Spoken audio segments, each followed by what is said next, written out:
이스라엘의 거대한 산과 같았던 지도자 모세가 죽었습니다. 여호수아가 인간적으로 얼마나 낙심이 되었을까요? 거친 광야길 40년을 모세 뒤를 따라 걸었던 여호수아. 성경에서 그 여호수아를 부르기를 모세의 수종자라고 했어요. 정말 모세의 수종자와 같이 그림자처럼 그의 뒤를 따라왔던 여호수아였는데, 백성들도 백성들이었겠지만 그 누구보다 모세를 의지하며 따랐던 여호수아야말로 두렵고 떨렸을 것이 분명합니다. 여기까지 오긴 왔는데 과연 우리가 이 요단강을 건너 가나안 땅을 차지할 수 있을까? 현실적으로 여호수아의 머리가 굉장히 복잡했을 것 같아요. 할 수 있을까? 없을까? 이스라엘 온 공동체도 그 뿌리부터 흔들릴 수 있었던 순간이었습니다. 약속의 땅, 그 중앙은 아니어도 여기도 약속의 땅에 포함되는 곳이니, 혹은 약속의 땅 문턱까지 왔으니 그냥 여기서 머물자고 할 수도 있었던 그런 상황이 아니었을까 싶습니다. 혼란스러운 이러한 상황에 항상 나타나는 분이 계시죠. 우리 하나님 여호와, 전능하신 여호와 우리 하나님이 나타나셔서 흔들리고 떨리는 여호수아의 마음을 붙들고 그를 일깨우시며 말씀하세요. 내 평생에 너를 능히 대적할 자가 없으리니 강하고 담대하라. 하나님이 거듭거듭 말씀하세요. 강하고 담대하라. 오직 강하고 담대하라. 그렇게 말씀하시고는 이제 가나안 땅으로 들어가 내가 내게 주리라 한 그 땅을 차지하라고 명령하십니다. 하나님의 이 말씀에 순종하여 여호수아가 백성의 관리들을 불러 모으고 요단강 도하를 준비하는 과정에서 그런데 특별한 장면이 포착됩니다. 여호수아가 특별히 르우벤 지파와 갓 지파와 그리고 므낫세의 반 지파를 언급하며 이르기를, 여호와의 종 모세가 너희에게 명령하여 이르기를 너희의 하나님 여호와께서 너희에게 안식을 주시며 이 땅을 너희에게 주시리라 하였나니 너희는 그 말을 기억하라고 합니다. 무엇을 기억하라고 하시는 건지 잠시 돌아가 모세가 이들과 맺었던 약속이 뭐고 또 이들에게 준 명령은 무엇인지 살펴보아야 합니다. 모세가 아직 생존해 있을 때예요. 르우벤 지파와 갓 지파와 므낫세의 반 지파가 요단강을 건너기 전에 요단강 동편에서 땅을 찾고는 자신들에게 이 땅을 먼저 달라고 요청했습니다. 이유는 성경에 아주 분명하게 기록되어 있어요. 그들이 보기에 목축하기에 좋아 보이는 땅이었습니다. 야, 너무 좋다 이 땅. 우리가 가축을 기르고 목축을 하기에 너무 좋은 땅이니 이 땅을 우리에게 주세요. 그런데 모세는 이 요청을 심각하게 받아들이고 가데스 바네아에서의 아픈 추억을 소환했습니다. 가데스 바네아가 어떤 곳이었어요? 이스라엘 백성이 약속의 땅 목전에 이르러서는 우리가 그 땅을 봐야 들어가겠습니다. 그래서 하나님께서 정탐꾼을 올려보냈는데 그들이 그 땅을 보고 돌아와서는 그 땅을 악평했어요. 그 땅을 악평하는 바람에 이스라엘의 온 백성이 전의를 상실하고 우리가 약속의 땅에 들어가지 못하겠습니다라고 주저앉고 광야에서 엎드러졌던 일을 기억해내고는 모세가 요단 동편에 땅을 달라고 하는 이 르우벤과 갓과 므낫세 반지파에게 너희도 형제들을 낙심하게 하려느냐고 책망했습니다. 지금 이제 들어가서 싸워야 하는데 너희가 이러면 다른 사람들이 싸울 마음이 생기겠느냐라는 말씀이었죠. 그때 그들이 모세 앞에 나와서 한 약속이 있습니다. 우리의 어린 자녀들과 가축은 이곳에 머물게 하겠지만 이스라엘 모든 지파들이 각자 자기의 기업을 얻기까지 우리는 끝까지 함께 싸우겠습니다. 그리고 그들이 다 땅을 얻은 후에 우리가 돌아오겠습니다 라고 약속을 했어요. 이 약속을 듣고서야 모세가 그들에게 요단 동편 땅을 허락했고, 여호수아는 지금 그들에게 이제 요단을 건너 가나안 땅을 차지하러 가는 그 순간에 바로 이 약속을 기억하라고 했던 겁니다. 여러분, 기억한다는 말은 매우 중요한 말이에요. 여기서 기억하라는 말은 그냥 단순히 과거에 있었던 일을 생각해 보라는 뜻이 아닙니다. 너희가 전에 모세 앞에서, 백성 앞에서, 하나님 앞에서 약속했던 그것을 오늘 너희의 삶의 자리에서 실행하라는 뜻이었습니다. 이 배경을 알고 보면 오늘 본문은 이런 거죠. 여호수아가 왜 그들에게 모세의 명령을 기억하라고 했는지가 분명해집니다.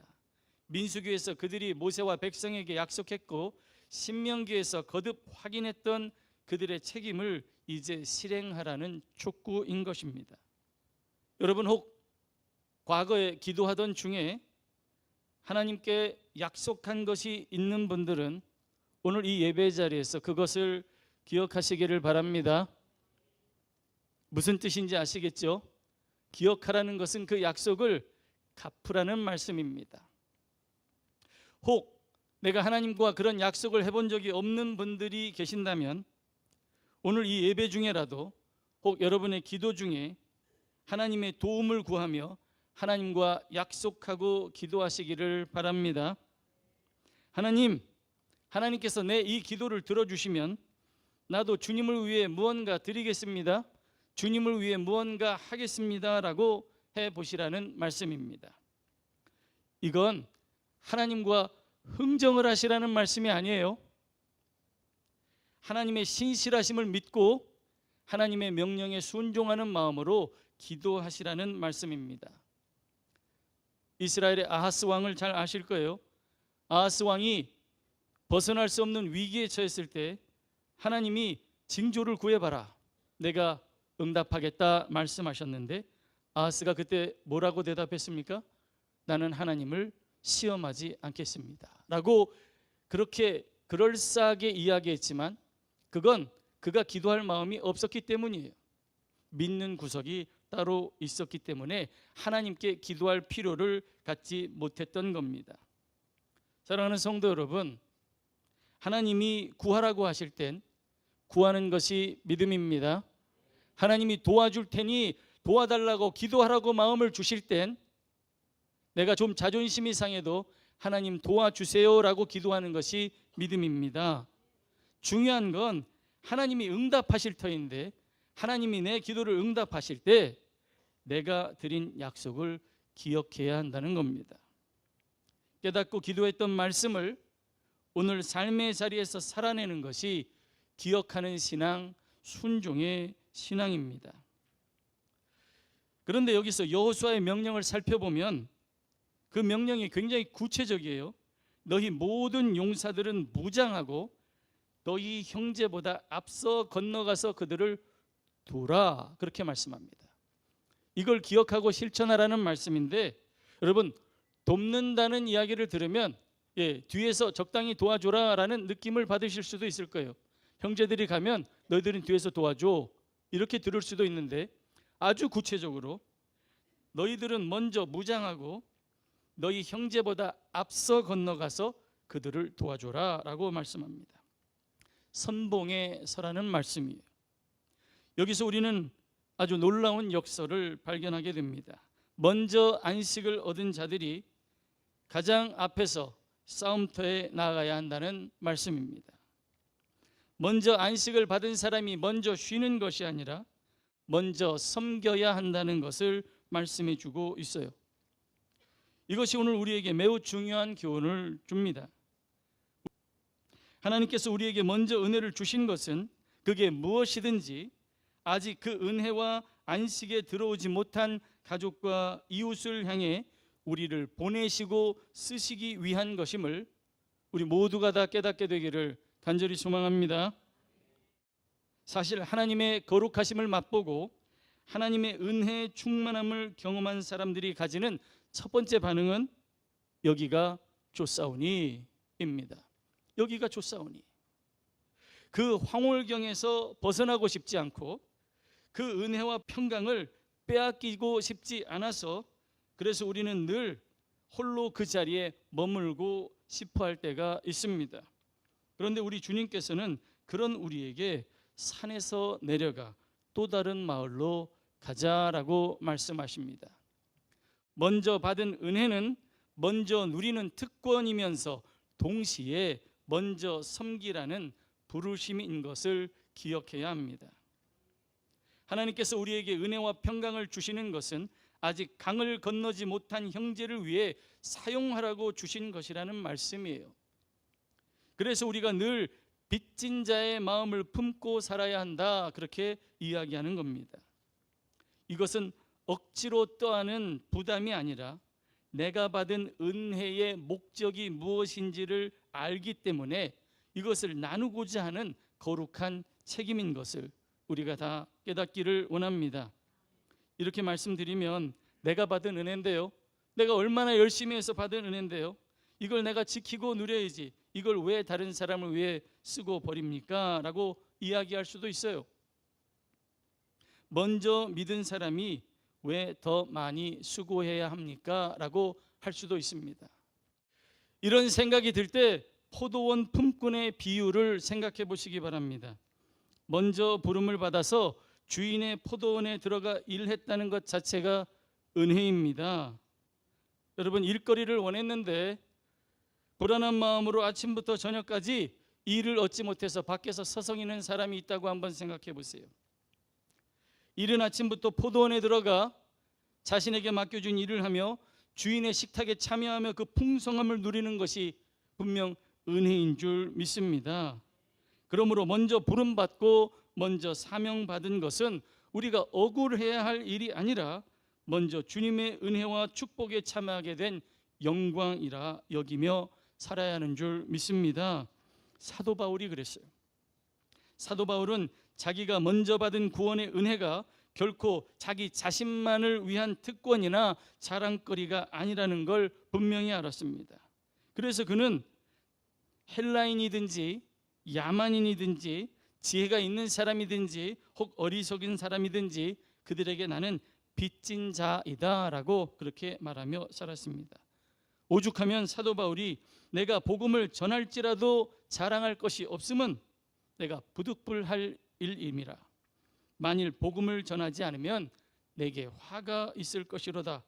내가 자원하는 마음으로 이걸 행하면 상을 받겠지만 내가 자원하는 마음이 생기지 않아도 나는 이 사명을 받았다. 그렇게 이야기했어요. 그래서 바울이 그렇게 이야기한 거죠. 내가 달려갈 길과 주 예수께 받은 사명, 곧 하나님의 은혜의 복음을 증언하는 일을 마치려 하면은 나의 생명조차 조금도 귀한 것으로 여기지 아니한다. 먼저 은혜를 입은 사람은 은혜를 나누며 삽니다. 먼저 회복을 경험한 사람은 회복을 기다리는 형제 자매를 위해 눈물을 흘리며 기도합니다. 왜? 그게 얼마나 아픈지 아니까. 먼저 평안을 얻은 사람은 아직 평안을 얻지 못한 형제를 위해 기꺼이 수고와 헌신의 자리로 나아갑니다. 그러니 먼저 용사된 분들은 오늘 말씀을 따라 다시 무장하고 형제 자매보다 앞서 건너가서 그들을 도와주시기를 주님의 이름으로 축원합니다. 감사한 것은 이 엄중한 명령 앞에서 먼저 안식을 얻은 두 지파 그리고 반이 이렇게 대답했어요. 당신이 우리에게 명령하신 것은 우리가 다 행할 것이요 당신이 우리를 보내시는 곳에는 우리가 가리이다. 아멘이죠? 아멘이죠? 얼마나 놀라운 고백입니까? 이것은 지난주에 이사야가 고백했던 내가 여기 있사오니 나를 보내소서 했던 개인적인 고백의 공동체적 버전이라고 할 수 있어요.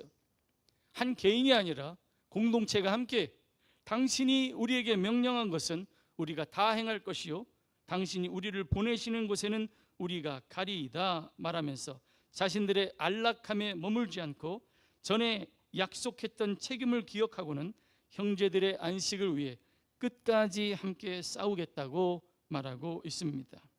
그리고는 지도자 여호수아를 향해 이렇게 말합니다. 오직 강하고 담대하소서. 이 대목이 감명 깊습니다. 원래 강하고 담대하라는 말은 하나님께서 두려워 떠는 여호수아에게 반복하여 주신 말씀이었어요. 강하고 담대하라. 여호수아여 오직 강하고 담대하라. 하나님께서 주신 말씀이었는데 이제 그 말씀을 들은 백성들이 이 말씀을 지도자에게 다시 돌려줍니다.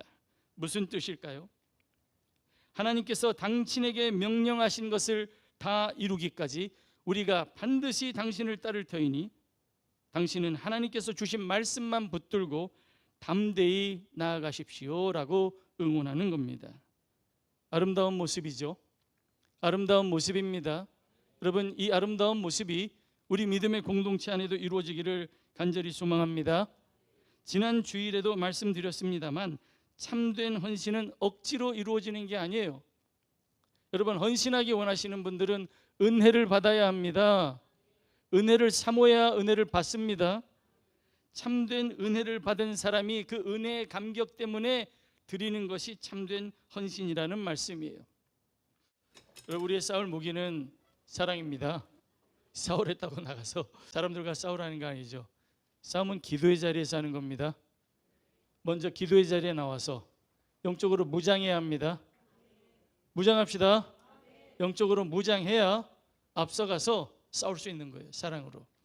기도의 자리에 다시 한번 여러분들을 초대합니다. 새벽 예배의 자리, 수요예배의 자리, 금요일 예배의 자리, 주중에도 우리가 기도할 수 있는 시간들이 더 있으니까 함께 오셔서 기도로 무장하시기를 바랍니다.